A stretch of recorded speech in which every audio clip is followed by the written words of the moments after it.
This is an absolute robbery for the Pittsburgh Steelers as following what was a brutal loss yesterday to the Packers. A brand new report has dropped, a huge one revealing an absolute robbery of a signing surrounding the Pittsburgh Steelers. And write down exactly what this report is and discuss what it means going forward, as well as a few other things on this episode, including Mike Tomlin and his comments surrounding the defense following what has been a very, very disappointing past few weeks for this team, especially defensively. But before we get into it all, if you're a part of the 67 or so percent who aren't subscribed to the channel, quick reminder to hit that subscribe button. Folks, yesterday was very, very disappointing. There'll be a video later today on that game, but we're going to be diving into something that dropped within and during the game yesterday, and we will touch on some of the horrible defense and just a horrible game against the Packers yesterday. But let's start with a new report that dropped, and it is a pretty big one. And you can see here, Steelers are hosting wide receiver with Aaron Rodgers ties. The Pittsburgh Steelers could reunite Aaron Rodgers, one of his former wide receivers. And Jordan Schultz yesterday, during, I believe it was, the Packers game, dropped a pretty bombshell report here that the Steelers are scheduled to work out veteran Marques Valdez Scantling on Monday. Signing MVS would reunite him with Aaron Rodgers. So today is Monday, obviously morning, and they are going to be working out MVS with the Steelers. Now, there's a lot of different things we'll dive into here, but the first and most important thing is that this would be a signing. He is a free agent. This wouldn't be a trade. And we know that Omar has said this year that he doesn't really want to trade his 2026 first-round pick, whether that's because they want to use it for a quarterback if Aaron Rodgers leaves, or if they just want to keep it for potentially going all in next year, maybe in the summer, in the offseason when trades get even hotter. That seems to be Omar Khan's choice. And this would be a robbery for a few different reasons. One, obviously we know he's had his ties dating back to Green Bay with Aaron Rodgers, but could fit this team very, very well, especially given what they need. You can see this here, a fifth-round pick in the 2018 draft. Valdez Scantling quickly became a preferred target of Rodgers as a deep threat during his latter years with the franchise. You can also, and you guys might be more familiar with him at the time with the Kansas City Chiefs, obviously with being one of Mahomes' primary receivers.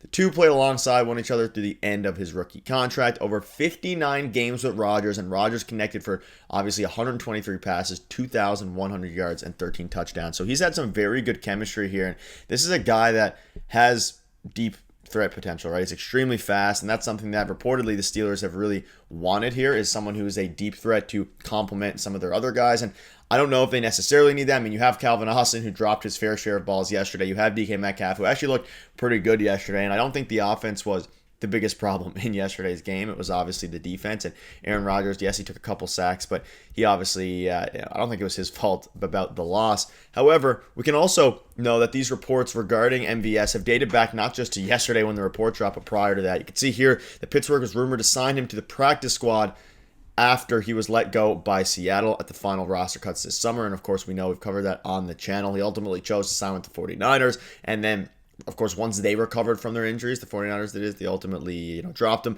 But he also had a pretty bad, season thus far with the 49ers. 40 yards, I believe only 4 catches. Yeah, 4 catches, and then was placed in injured reserve and got released. So yeah, he's coming off of a calf injury. But for the Steelers, if you can get somebody who has chemistry with Aaron Rodgers, who has had some really good years in the NFL, and again, he's not going to be a guy who is a 1A. He just isn't. It's not going to be a WR1. You could even argue if he's a really good WR2 on a Super Bowl winning team. Of course, with the Chiefs, you can see there he had a couple of really good years, obviously a couple 600-plus yard seasons throughout his career, almost a 700-yard season in 2022 with Kansas City, and then with Green Bay with Aaron Rodgers, he actually had his best year with 69 yards. You could see there his yards per reception. Like, he is a deep ball threat. He is someone that has really, really groundbreaking speed, and of course he is getting up there in age. He's 31 years old. He's not a true route runner, like the opposite of what it's what the Steelers need, right? You see some of the reports, they need a true route runner, someone like Jacoby Myers, who still is heavily involved in trades, and we know the Steelers have an offer route for. But if they want to save all of their assets and go ahead and just spend money on somebody,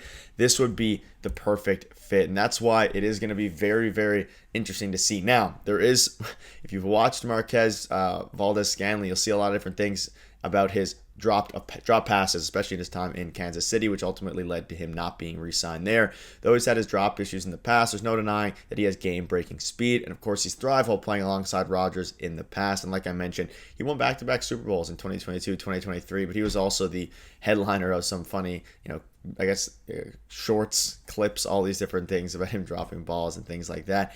However, the biggest thing here is if they don't want to go ahead and, like I mentioned, pay high draft capital for a guy like, Chris Olave is going to get extended. AJ Brown's not going to be available. But Jacoby Myers, at least I think get a 4th-round pick, because that's what the Raiders would get by qualifying him this offseason. But if you don't want to give up any draft picks, this would be the guy to go for. Yes, he has his issues. Yes, he has his flaws. But if you want someone who Aaron Rodgers is super comfortable with, and we know Aaron Rodgers has a pretty big impact and pretty big influence on who he's going to be, picking out of his wide receiver group. This offense is run by both Arthur Smith and Aaron Rodgers. They have like 2 different sets at this point, depending on the play, depending on the set of downs and these things. So it's going to be funny to see, and curious rather, to see if they go for Marques Valdez Scantling. We might see later today that a signing happens. Of course, we'll keep you up to date every step of the way there. But let me know down below if you think that would be a good signing.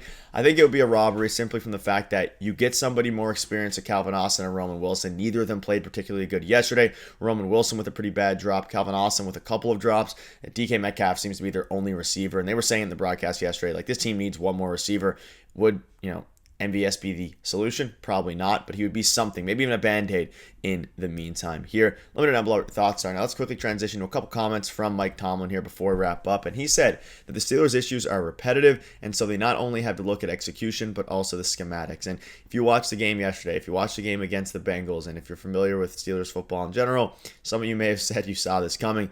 TJ Watt didn't look fantastic. Had a couple, game-changing plays, but the defense as a whole has looked really bad. You're the highest-paid defense in the NFL. You obviously acquired Darius Slay. You acquired Jalen Ramsey. You obviously extended TJ Watt, and now you're still having games where you're giving up unbelievable yardage to Joe Flacco, to Jordan Love. Now, Jordan Love is no slouch. He's very good, but you look at the quarterbacks against the Steelers in the past 2 games, being Joe Flacco and Jordan Love, they went 60 for 84 for 702 yards, 6 touchdowns, 0 interceptions, and a 120.2 passer rating, which is, that pass rating is awful. It's very good for the quarterback. It's awful for the Steelers to give up. And a 71.4% completion rate is really bad, especially when the Steelers in the offseason went out and got all these cornerbacks. Like, you got Jalen Ramsey, you paid the assets and the capitals for him, so you could run, obviously, man coverage and then blitz more, which is something that we know Mike Tomlin likes to do. They haven't been able to do that, at least effectively. They tried to yesterday, but the man coverage hasn't worked. It's left a ton of wide receivers open. We saw it yesterday. Tucker Kraft, every time the Steelers would punch back, they would give up immediately a very quick drive to Jordan Love and Tucker Kraft in particular. Yes, the refs are really bad. They missed a blatant, it was really, really bad. Blatant offsides, blatant offensive pass interference, but the refs aren't the reason the Steelers lost the game. It was everything else. You can see here the Steelers are in a position to win the AFC North, the position, and of course this was when the DB, for some reason, instead of trying to intercept an absolute muffin lob pass by Jordan Love, just decided to jump in place and try to touch a ball. Let me know down below what your thoughts are on all of this. It's as you look at the depth chart, as you look at things beyond that, of course you have DK Metcalf.